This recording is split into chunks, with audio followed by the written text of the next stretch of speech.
Today I want to talk about this band called Brujeria that I went to Portugal to see. And first of all, Brujeria means witchcraft in Spanish. And these guys are from a Latin American background, even though they are American. So they always had this influence of, this Latino influence in them. And ever since their inception in the 80s, they've been, coming up with really controversial, explicit titles and lyrics and album covers. So they've always been a very niche underground band of death metal. So they weren't that well known, for the most part of their career. And their career has been really has been very inconsistent. They've released only 4 albums. This is 4 albums. In that window of time of however many years, like 30 years. So it's not really something to be proud of in terms of consistency. But they have really managed to come back with full force in, I think, in the mid 2000s, playing the odd gig here and there and festivals.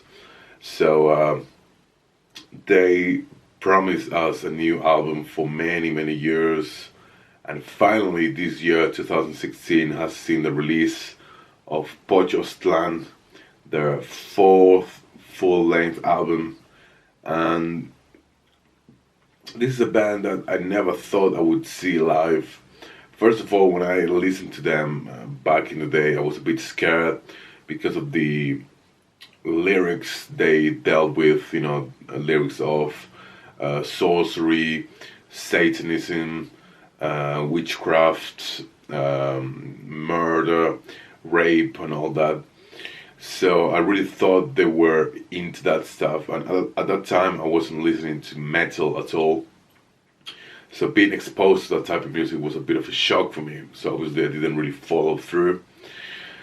But as time went by, I began to obviously dig deeper into the metal world, and I rediscovered this band, Brujeria. And to be honest, there's a lot to be said about this band.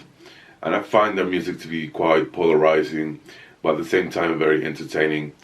This is not a band that I would listen to all the time, because it can get very heavy on the ears. Not heavy just because of the heaviness of the music, but also because it doesn't have many elements that make the music very melodic.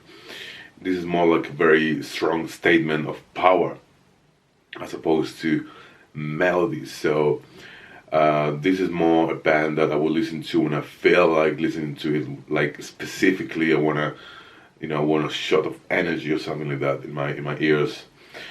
So I had a great chance and pleasure to see them in Porto last week in Portugal, and it was an amazing gig. So much energy, so much power that these guys display on the stage, and that persona of bandits, Mexican drug bandits that are being looked by the police and they're just running away from it. That kind of adds to the whole image of the band. And obviously, if you are singing about those things, you have to portray that image as well. So you get the whole package with Brujeria, and that's something that attracts people to them. Now, as I said before, their lyrics are very over the top. They deal with a lot of violence, and if you combine those topics with the type of music they play, then you do have a recipe for not being liked by the masses, by the mainstream population. People don't like, not most people don't like death metal anyway. So if you add violent lyrics on top of that, which is what happens most of the time, if you listen to bands such as Deicide or Cannibal Corpse and all those bands, they don't sing about roses in the park, nor does Brujeria. So I find the lyrics to be quite interesting. If you learn to take them from what they are, they're just fantasy, and they don't really mean anything in real life. But one thing that kind of drags people to their lyrics and music is the political stuff. Now, there's a lot of bands, like really famous bands, that claim that when you mix up politics with music, your music tends to suffer a bit, and those two shouldn't really get together. And I don't always agree, because I think music is just an art form, and with any type of art, you can express whatever you want or whatever you're feeling at the moment. So if you're feeling really political at the moment, if you're feeling like the government is screwing you up, then why wouldn't you write about it? Now, the reason that people say that you shouldn't is because obviously when you listen to a song that you like, if the lyrics don't represent your views, then obviously you're not gonna like that song as much. But the way I see it is, I don't really take lyrics that seriously anyway. A lot of times lyrics are very ambiguous. They are open to a lot of interpretation from the listener.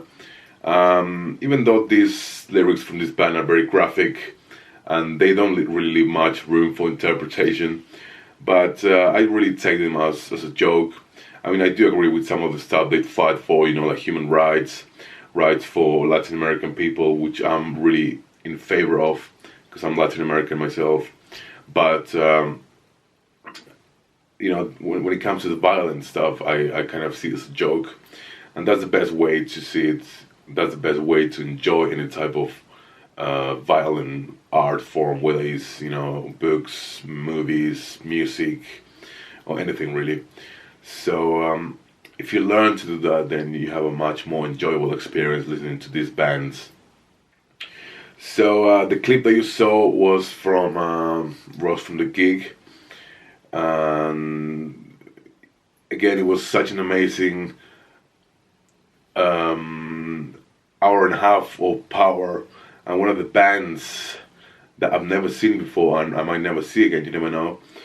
But I'm really, really glad that I took the chance to see them, because they are a very underground band. Now they are getting bigger because they are signed to a bigger label, and hopefully they will get more exposure. But on the other hand, you don't want these bands to get so famous. Well, I don't think that's gonna happen anyway. Sorry. So I just took my chance. I saw Brujeria, and that is what I think about this band. They can be a very enjoyable band if you enjoy this for what it is. This is an act. This is a front that they put on. I don't really believe they are satanic themselves. One thing they did at the end of the gig was they danced to this what they call Mexican cumbia, which is a very typical, popular form of music in Latin America, and that really shows that they don't take this whole thing really seriously. They like to play the music, they like to sing the songs, they like to wear these bandanas and these machetes and all that.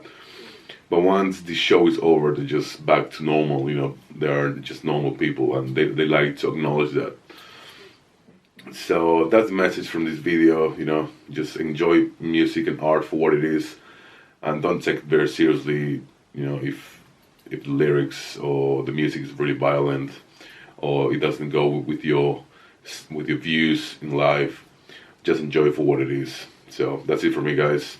Thanks for watching as always, and see you in the next video.